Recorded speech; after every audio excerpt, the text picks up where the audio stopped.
sweet mango, yellow mango, that's so sweet. My puto maya, it's made of sweet rice and sticky rice. Here you go guys, let's eat. And this is the hot chocolate that I make. Made of dark chocolate, water, and milk, whole milk. So I did not add sugar. So here you go guys, it's ready. This is for my breakfast.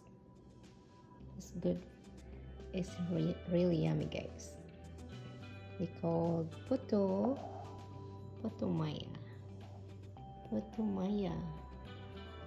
Yan, with yellow mango and hot chocolate. It's a good combination in this. Hot chocolate. Let's go eat.